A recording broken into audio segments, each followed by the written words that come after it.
வணக்கம் ஃப்ரெண்ட்ஸ், இது நம்ம சேனல் பிரணேஷ் மம்மி. இன்றைக்கி நம்ம வீடியோவில் நம்ம அதை பற்றி பார்க்க போகிறோம். அப்படின்னா 8 மந்த்ஸ்லேருந்து எல்லா வயசு குழந்தைங்களுக்குமான ஒரு சூப்பர் ஹெல்தி இந்த ரெய்னி சீசனுக்கு தகுந்த மாதிரியான ஒரு டின்னர் ரெசிபி. குழந்தைங்களுக்கு மழை காலத்தில் இந்த மாதிரி உணவு கொடுத்தாதான் ஈஸியாகவும் டைஜஸ்ட் ஆகும். அது மட்டும் இல்லாமல் சளி இருமல் காய்ச்சல் இருந்தாலும் சரியாகும். சளி இருமல் காய்ச்சல் வராமையும் நம்ம இந்த மாதிரி ஃபுட்டு கொடுத்து குழந்தைங்களை பாதுகாக்கலாம்.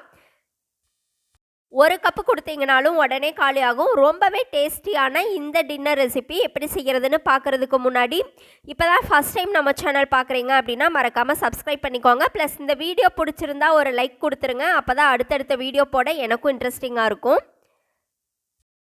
ஓகே ஃப்ரெண்ட்ஸ், குழந்தைங்களுக்கான இந்த ரொம்பவே சூப்பரான டின்னர் ரெசிபி செய்கிறதுக்கு இன்றைக்கி நான் ஒரு சின்ன சைஸ் தக்காளி, ஒரு 2 தக்காளி எடுத்திருக்கேன். மேலே இருக்கிற அந்த காம்பெல்லாம் ரிமூவ் பண்ணிடுங்க.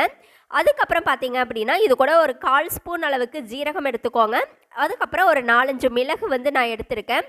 மிளகெல்லாம் 4-5 மிளகு சுத்தமாக காரமே இருக்காது, நீங்கள் தாராளமாக சேர்த்துக்கலாம். 1/4 ஸ்பூன் ஜீரகம் சேர்த்துக்கோங்க. அதே மாதிரி ஒரு 2 பல் பூண்டு நல்லா தோலெல்லாம் எடுத்துட்டு இது கூட சேர்த்துக்கோங்க. இப்போ இது எல்லாத்தையுமே நல்லா மைய அரைச்சிட்டு வந்துடுங்க.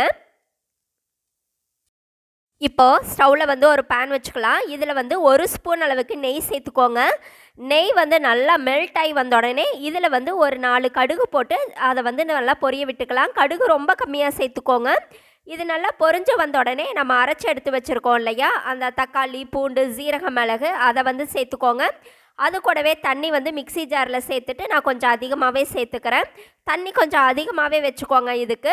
இப்போ பார்த்தீங்க அப்படின்னா இதை நல்லா கொதிக்க விட்டுக்கணும். ஏன்னா தக்காளி எல்லாம் நம்ம பச்சையாக தான் சேர்த்துருக்கோம். அந்த பச்சை வாசனையெல்லாம் கம்ப்ளீட்டாக போகணும். அதனால் ஒரு 5 நிமிஷம் இதெல்லாமே சேர்ந்து நல்லா கொதிக்கட்டும்.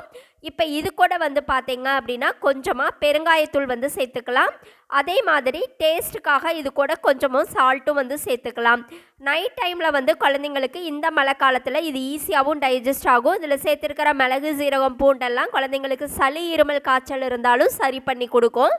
இப்போ இது ஒரு 5 நிமிஷம் நல்லா கொதிச்சு வந்த பின்னாடி நான் அரிசி மாவு ஒரு 2 ஸ்பூன் அளவுக்கு எடுத்திருக்கேன். இந்த அரிசி மாவை இந்த மாதிரி டக்குன்னு சேர்த்துட்டு நீங்கள் ஒரு விஸ்கை வச்சு நல்லா கலந்து விட்டுறணும். இல்லைன்னா கட்டி சேர்ந்துடும். சப்போஸ் உங்களுக்கு டக்குன்னு கலக்க வராது அப்படின்னா தண்ணியில் அரிசி மாவை நல்லா கரைச்சிட்டு அதுக்கப்புறமா சேர்த்துக்கோங்க. சப்போஸ் நீங்கள் சேர்க்கும்போது கட்டி சேர்ந்துருச்சு அப்படின்னா இந்த மாதிரி ஒரு மேஷரை வச்சு நல்லா மசிச்சு விட்டுட்டு மறுபடியும் ஒரு 5 நிமிஷம் இது எல்லாத்தையும் நல்லா வேக வச்சுக்கோங்க. நல்லா இந்த மாதிரி ஒரு திக் கன்சிஸ்டன்சி வர வரைக்கும் நல்லா வேக வச்சுட்டு இதை ஒரு சர்விங் பவுலுக்கு மாற்றிட்டு ஒரு மிதமான சூட்டில் நைட் டைம் கொடுத்தீங்க அப்படின்னா குழந்தைங்க எவ்வளோ கொடுத்தாலும் சாப்பிடுவாங்க. நல்லா டேஸ்ட்டாகவும் இருக்கும், ஸ்டொமக் ஃபில்லிங்காகவும் இருக்கும். இந்த ரெசிபி உங்களுக்கு பிடிச்சிருந்ததுன்னா மறக்காமல் ஒரு லைக் கொடுத்துருங்க. தேங்க்யூ.